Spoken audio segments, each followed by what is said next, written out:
já se cria uma doutrina. E aí que está totalmente errado. Por quê? Deve-se ler o contexto, deve-se estudar profundamente o contexto, né? O contexto cultural, o contexto teológico, o contexto espiritual, enfim, é fundamental o contexto. E o contexto é a explicação feita dentro do que chamamos de transição. Então, todo pregador, todo pastor, evangelista, quando ele vai pregar o seu sermão, ele lê o texto, faz uma introdução e então ele vai fazer a transição, que é a explicação do contexto. Ele vai pegar aquele texto que ele leu e ele vai localizá-lo em sua época, em seu lugar, quem escreveu, a quem foi direcionado, e então ele estará trazendo uma explicação daquele contexto para o seu auditório, para a igreja, para que a igreja possa entender, compreender melhor a sua pregação, o seu desenvolvimento da palavra. Então a transição é isso, é a explicação do texto lido e a passagem para o tema. Então, em primeiro lugar, nós temos o texto, introdução, transição, em terceiro lugar. Agora, em quarto lugar, nós temos o que chama-se de tema. Por quê? O tema é o centro de toda a mensagem.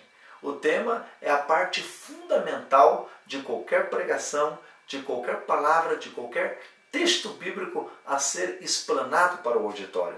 Então, o tema é extremamente fundamental. Não deve ter-se uma mensagem sem o tema, porque o tema é a alma da pregação. Após o tema, então, vêm-se as divisões, o que chamamos de divisões, né? E, obviamente, um pequeno alerta, sempre, não é que é uma regra, não é que tem que ser dessa forma, mas nós sempre orientamos que o tema deve ser feito de uma forma de uma pergunta, para que o auditório, para que a igreja possa entender melhor. Mas após o tema vem-se então as divisões, que são o quê? A resposta ao tema. A resposta ao tema. Então nós temos as divisões, entendeu? E, pastor Paulo, quantas divisões pode ter? Eu sempre costumo dizer que pode ter, de preferência, no mínimo 2 e no máximo 5, sendo que o ideal seria 3 divisões. Né? Agora, é óbvio, de acordo com o contexto do seu sermão, você poderá ter uma pregação com 2 divisões e pode pregar 30 minutos, 40, 50 minutos. Às vezes você pode ter um sermão com 4, 5 divisões e você pode pregar o mesmo tempo.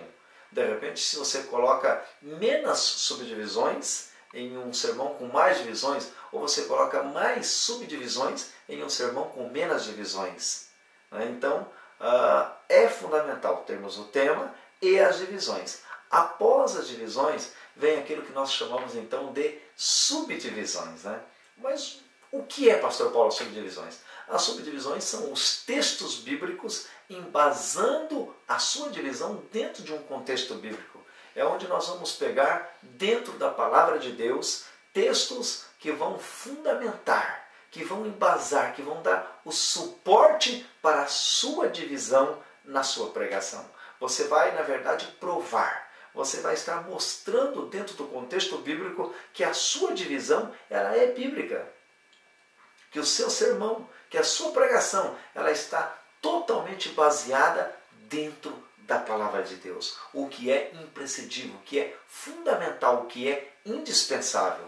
Então, cada sermão pode ter tantas quantas divisões forem necessárias.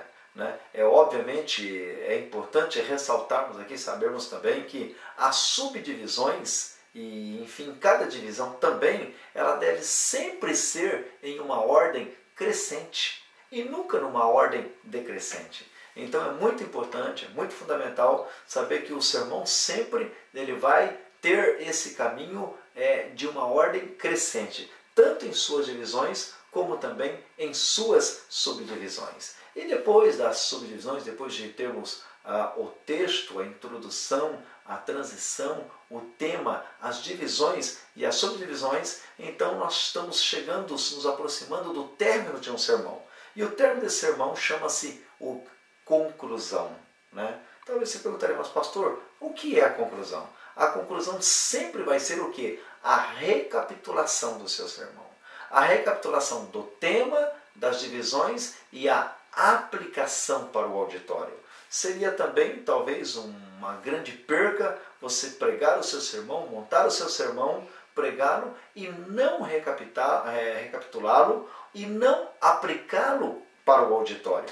Então é muito importante o pregador, o mensageiro, né, ele entender que na conclusão do sermão dele, ele deve ir ao tema, voltar nas suas divisões, voltar no tema, voltar nas suas divisões, para que ele possa enfatizar bem.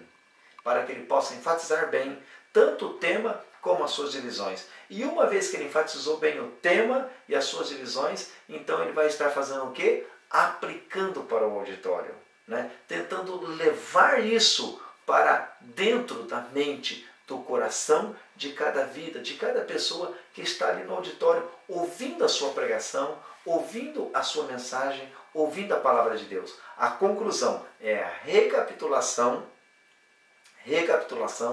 e aplicação para o auditório.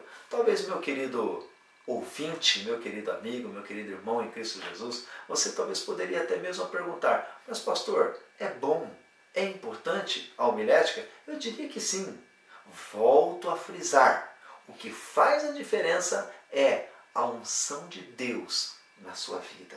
O que faz a diferença é a sua vida diante de Deus, é a sua devocional, a sua vida de oração, a sua vida de leitura da palavra, é a sua vida de jejum, é isso que vai fazer a diferença.